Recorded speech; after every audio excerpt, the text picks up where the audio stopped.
საოკუპაციო საზღვრიდან უნდა ჩაგვერთოს ერგნეთის გზაზე მყოფი ძლიერი საქართველოს ერთ-ერთი ლიდერი ბატონ სურგულაძე პირდაპირ ეთერში სამხედრო ფორმაშია. ბატონო, მოგესალმებით, მადლობა ჩართვისთვის.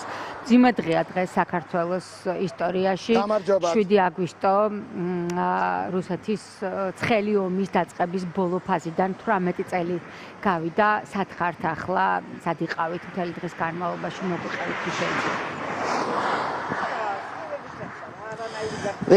ეხლა მივემართებით ერგნეთში, სადაც მოსახლეობას უნდა შევხვდეთ საოკუპაციო საზღვართან შესაბამისად. დილით მივაგეთ პატივი მემორიალს გორში, რომელიც არის გვინდოდა სხვა სოფლებში შესვლა, რომელიც უშუალოდ ხაზისპირასაა, მაგრამ ვერ შევედით, იმიტომ რომ ამ დღეებთან დაკავშირებით სამწუხაროდ ამ სოფლებში ატოცში და სხვაგან შესვლა სახელმწიფომ გადაწყვეტა. არ ვიცი რამდენად სწორი გადაწყვეტილებაა, მაგრამ ჩვენ ვერ მივედით. ამიტომაც ახლა მივდივართ როგორც გითხარით ერგნეთში, სადაც მოსახლეობას უნდა შევხვდეთ და გავიხსენოთ სამწუხაროდ ეს ამბები, რაც ხდებოდა 18 წლის წინ.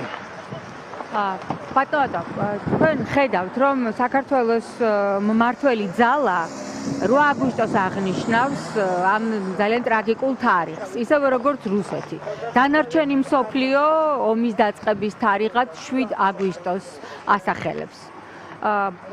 საქართველოს მმართველმა ქართულმა ოცნებამ ამ ბოლო დროს დაიწყო ესეთი ძალიან საშიში განცხადებების გაკეთება რუსოფილიის, რუსოფობიის წინააღმდეგ და ამაში საქართველოს ოპოზიციას ადანაშაულებს, საზოგადოებას, რომელიც სწორედ 7 აგვისტოს მივიჩნევთ ომის თარიღად. რატომ არის ასეთი დუალური მიდგომა?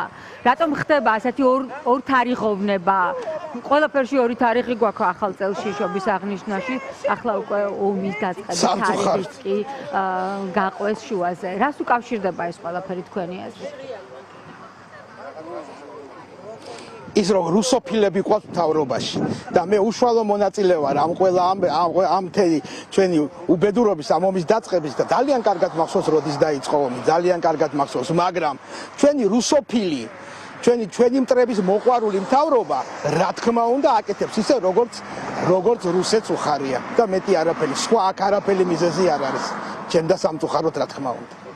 რატომ არის თქვენთვის სწორედ 7 აგვისტო ომის დაწყების თარიღი? თქვენ ბრძანეთ, რომ ყველაფერი კარგად გახსოვთ, სად იყავით მაგ დროს და საერთოდ მედიცინაში თქვენ ჩემზე უკეთ მოგეხსენებათ, ცნობილია, რომ ყველაზე შოკის მომგვრელი ფაქტები ადამიანის მეხსიერებაში ის რჩება, რომ მას ზუსტად ახსოვს, სად და როდის გაიგო ის მოვლენა. თქვენ როგორ იხსენებთ 2008 წლის 7 აგვისტოს და მანამდე მიმდინარე მოვლენებს საქართველოში?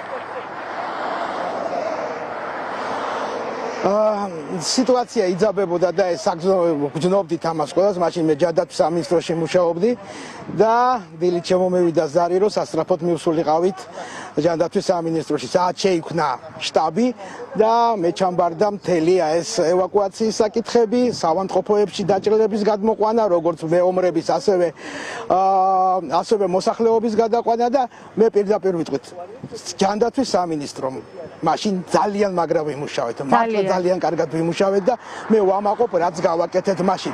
აი, რეალურად თუ ადამიანი მოდიოდა უკვე წინა ხაზიდან ან დაბომბვის ადგილებიდან ცოცხალი პრაქტიკულად ჩვენ ყველა გადავარჩინეთ. არაფერი არ აკლდა, არც კლინიკებს. ისაც კი გავაკეთეთ მაშინ, რომ რუსები რო შემოსულიყვნენ თბილისში, ჩვენ უკვე გამზადებული ქონდა მარნეულის, დმანისის და სხვა ჰოსპიტალები, რომ ჯარისკაცების, კომბატანტების, ომში მონაწილეები იქ გადაგვეყვანა. ამიტომ რეალურად იყო ძალიან კარგი სამუშაო, ძლიერი სამუშაო ჩატარებული და მართლა ძალიან ბევრი ადამიანი გადავარჩინეთ აი ამ ჩვენი კარგი მუშაობით. პირველი დაჭრილები როდის შემოვიდა, ბატონო? დიახ, 7 რიცხვი იყო, როცა შემოვიდა პირველი დაჭრილები, რა თქმა უნდა, გორის ჰოსპიტალი იყო, ფორპოსტის პირველი ადგილი. არა, რატომ იცით, მე 2 აგვისტოს დაჭრილი ადამიანებიც მყავს ნანახი, რომლებიც თავში მძიმე ჭრილობით გადაიყვანეს, მათ შორის საზღვარგარეთ გადასარჩენად. ეს იყო კი ბატონო, ეს იყო, როდესაც დიახ, ჩვენ სამშვიდობა ძალებზეა საუბარი, ალბათ იცით რომ იქეთ ხარ კულახმეტოვის რუსი შენაერთი იძგა, აქეთ ჩვენი ბიჭები და აი მაშინ უკვე იმიტომ გითხარით რომ 7-მდე უკვე სიტუაცია იყო დაძაბული. მართალი ბრძანდებით სიტუაცია დაძაბული იყო და მაშინ ჩვენი ბლოკპოსტები იყო დაბომბილი რუსი ეგრეთ წოდებული ვითომდა სამშვიდობო ჯარების მიერ. კი ბატონო. და არა ოსური შენაერთების. კი ბატონო. ბატონო, რა შეგიძლიათ თქვა დღეს ომის დაწყების 18 წლის თავზე? სად არის ახლა საქართველო და მოახერხა თუ არა რუსეთმა ის, რაც მას 2008 წელს უნდოდა, რის გამოც დაესხა თავს ჩვენს ქვეყანას? ვერ მოახერხა, იმიტომ რომ თბილისში ვერ შემოვიდა, მაგრამ ჩვენ დიდი ტრაგედია უკვე 2012-ში დაგვემართა, როდესაც აეს ხელისუფლება. ესენი არიან რუსოფილები. ეს არიან რუსის ბრძანების შემსრულებელი მთავრობა, რომელიც გთხოვს თურმე რომ ბოდიში უნდა მოუხადოთ, ვის უნდა მოუხადოთ ბოდიში? მაპატიეთ, იმ ხალხს, ვინ ჩემი მეგობრები მოკლა, ვის უნდა მოუხადო? რატო უნდა მოუხადო ბოდიში? იმიტომ რომ ჩვენ მიწაწყალს ვიცავდით? აი რატო უნდა მოიხადო და გამოდის ეს ამათი ეგრეთ წოდებული ლიდერი და გვეუბნება ჩვენ ბოდიში გვაქვს მოსახდელი. არავისთან, არავითარი ბოდიში არ გვაქვს მოსახდელი. ჩვენ აუცილებლად შევრიგდებით 4 ხალხთან და აფხაზ ხალხთანაც და ისევ ერთად ვიქნებით, მაგრამ ბოდიში მოსახდელი ჩვენ ჯარისკაცებს, მთელ საქართველოს არავისთან არ გვაქვს.